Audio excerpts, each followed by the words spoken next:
Hello friends, today we'll see USB. USB stands for Universal Serial Bus.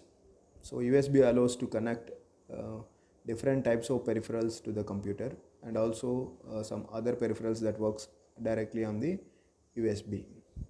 Okay, so USB is a bidirectional data transfer. You can transmit and receive the data simultaneously. Okay, and they are at low cost and they are hot pluggable plug and play options. Okay, and universal serial bus USB provides the serial communication between the host and a single slave device. So minimum you should have one host and one single slave device to provide the USB communication. You can extend this USB communication for up to 127 peripherals. So here it is shown in the diagram. One host USB is connected to the one slave USB. So minimum one host is required and one slave device is required to have the USB communication. So like you can connect digital cameras, printers, portable media players, okay, network adapters, many other to the personal computers. So you can also power up your devices through this USB devices. Okay, so you can also connect a more number of devices if you wish to the host device. So you can see that the diagram that is shown in the below, you are having a many number of devices that are connected to the host. So maximum of 127 devices can be connected to the host devices. You can also use hubs to increase the capability of the host device. So here the host identifies the devices that are connected on the network through the VID and PID. So you are having a VID and PID. Okay, here it is VID and PID. VID and PID. So VID is the vendor ID and PID is the product ID. Vendor ID is the name of the vendor. Like the USB was manufactured by the Intel, then the vendor can be Intel. And the product identification is the identification number given to the product, that is the slave device. So the host identifies the devices that are connected on the network with the help of the both identification numbers VID and the PID. Okay, if the host wants to track these devices, whether they are connected to the device or whether they are doing any data transfers or they are disconnected from the network, so they can do all this with the help of this VID and PID numbers.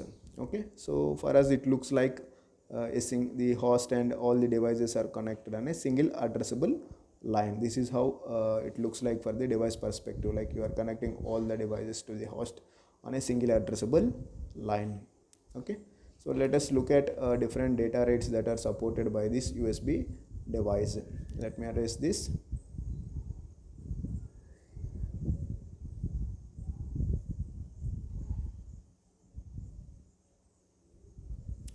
If you look at the different data rate standards that are supported by this USB module, so USB supports different data rates and different versions of USB standards are available.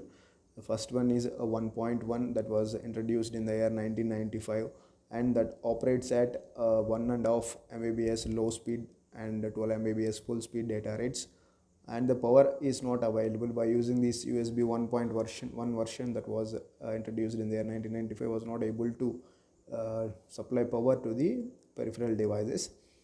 And note you can connect host and device connections.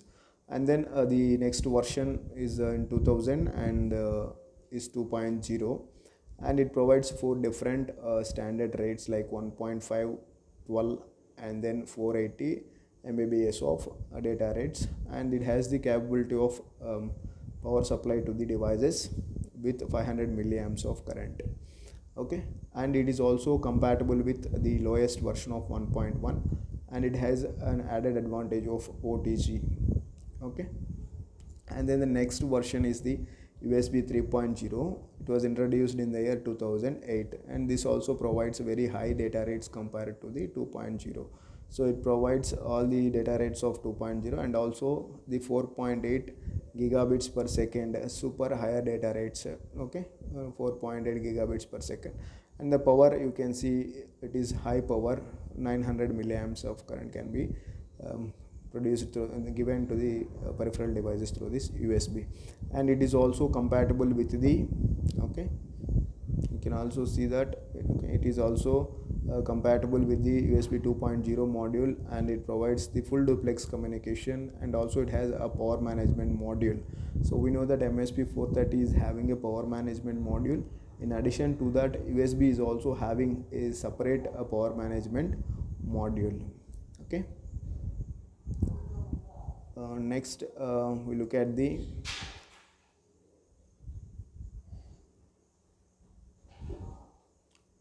here USB is allows the hot swapping. So the same diagram that is shown here in a different format, you are having the host device and a number of, okay, this is the host device, and you are having a number of peripheral devices that are connected through the hub.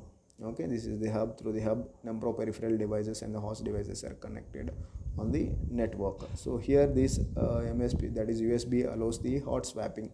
So what is hot swapping means? Without rebooting or restarting your personal computer, okay, or device, you can plug in your USB cable or plug out your USB cable. That is, you can plug and play your USB, okay, without restarting or rebooting any of your devices. So that is one of the important feature of this USB. Okay.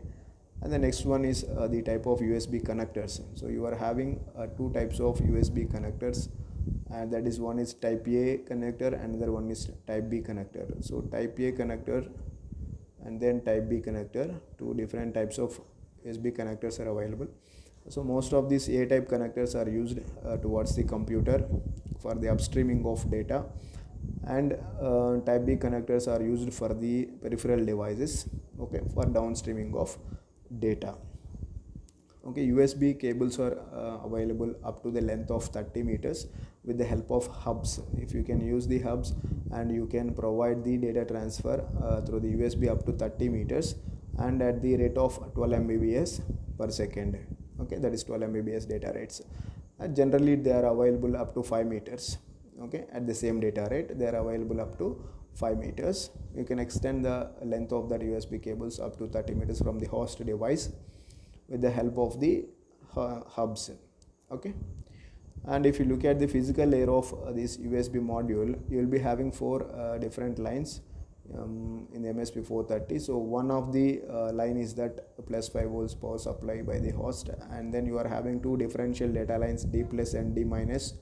Okay, two differential data lines, D plus and D minus, to carry the data, and also one ground line. So you'll be having four lines in the USB physical layer, and the description is given here. Pin number 1 plus 5 volts power supply, and the color of the cable is given in red. And pin 2, okay, is a data, and pin 3 is also data. They may come in different colors like white, yellow or green, blue. And then last pin 4th is a ground pin. Okay, it may come in black and brown colors. And you can see data transfer modes of USB. USB provides 4 different data transfer modes. One is the control transfer mode, another one is isochronous data transfer mode, bulk transfer mode, and interrupt transfer mode. 4 different data transfer modes are available for USB. Okay, in the control transfer mode, you can send the, okay, you can configure the data transfer, or you can send the commands to the host, or from the host to the slave devices in the control transfer mode. And then in isochronous transfer mode is mainly used for transferring the data or streaming the data continuously, like audio or video type of communications. So this isochronous transfer mode is not supported for the MSP 430 USB mode. Okay, MSP 430 USB mode supports control transfer, bulk transfer, and interrupt transfers. Isochronous transfer mode was not supported by this MSP 430 USB modules. It is mainly used for streaming of the audio and video, okay, data. And then bulk transfer is used for transferring the bulk amount of data, large data, huge data, like you want to send the data from a computer to the printer, or you want to scan the data and then, okay, send to the computer. So for transferring the bulk amounts of data, you are going to use this bulk transfer mode of the USB. And interrupt transfers. So interrupt transfers are used to get the request, that is, the devices are going to request the host through the interrupts. Okay, and then they grant the permission, the host devices, okay, the controllers, they grant the permission to these slave devices, and then after that they start transferring the data, like a keyboard connected to the computer or a mouse connected to the computer. They are going to request the PC to transfer the data, okay. Then the PC is going to, that is the CPU is going to give the permission for the keyboard or the mouse to send the data. So you are having 4 different data transfer modes that were supported by the USB. Okay, in control, information is transferred in the control mode. Okay, you can set up the command information. Okay, and you can also query different parameters, like the start bits, stop bits, okay, or the number of data packets that is transmitting the words. So you can do all that with the help of the control transfers. Okay, so you are having a few advantages and disadvantages of this USB module. You can go through the advantages and disadvantages. The list is given here. Okay, all the points were already discussed, okay, now let us look at the block diagram of the USB. So USB is having a block diagram. Now let us look at the block diagram of this USB module. So if you look at the USB block diagram module, this USB requires the clock to function.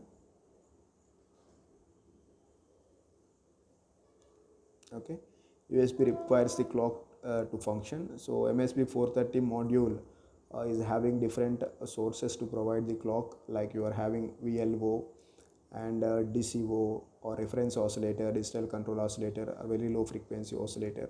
So they use these external crystal oscillators, XT1, XT2.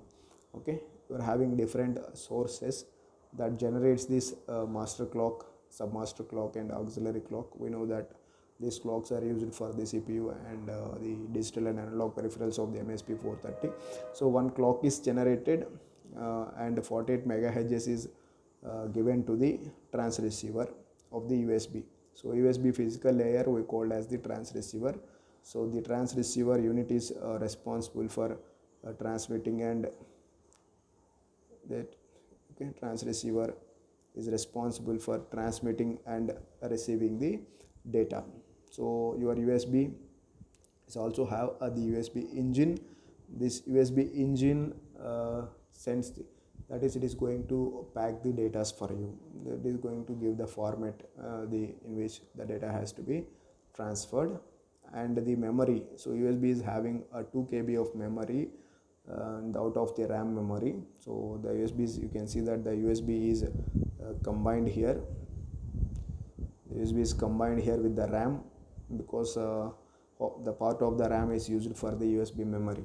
So 2 KB of the RAM memory is used for the USB. In case if the memory is not used for the USB, the entire memory can be used for the RAM purpose. So the right side part here completely shows the MSP430 architecture. What you are having, mainly the power management module of MSP430, CPU, DMA, RAM memory or flash memory, and other peripherals like analog and digital peripherals, and then clocking system. This is all about clocking system. Okay, these are all, this part completely it is showing about the MSP430 architecture, and we know that USB is a part of that MSP430 architecture. So when you come to this MSP430 USB, so these are the main components that USB is going to have. Okay, one is 48 megahertz PLL. You are having a phase local loop. 48 megahertz clock will be given to the transceiver for transmitting and receiving the data, and you will be also having the USB engine acts as a bridge between the transceiver and the MSP430 to transfer and receive the data. And this USB is having a separate LDO regulators, power management module, that is a separate LDO regulators are available here. You are having two, okay, LDO regulators. One is 3.3 volts LDO regulator, another one is 1.8 volts LDO regulator. So 3.3 volts LDO regulator is required to power up the MSP430. So your MSP430 can be, okay, self-powered or can be powered through the USB 430. Okay, you can power your MSP 430 through the USB. For that you require a 3.3 volts LDO. So it derives the plus 5 volts from the system V bus, and that plus 5 volts will be converted into 3.3 volts of LDO, and that can be applied to the MSP 430. And also you are having 1.8 volts LDO that can be used for the digital peripherals. 1.8 volts LDO can be used, okay, for the digital peripherals. And here you are having different resistors, like pull-up resistors are available at the transceiver side. Okay, you can see that. Okay, pull-up resistors are available for the data lines of the transceiver. You will be having a maximum of 16 endpoints, 8 at the input side and 8 at the output side. Okay, full speed data rates are 12 Mbps, we know that, right? So that is about the block diagram of the USB. So mainly you will be having PMM module, that is 3.3 volts LDO and 1.8 volts LDO for regulating the 5 volts input voltage to the 3.3 volts and 1.8 volts LDO.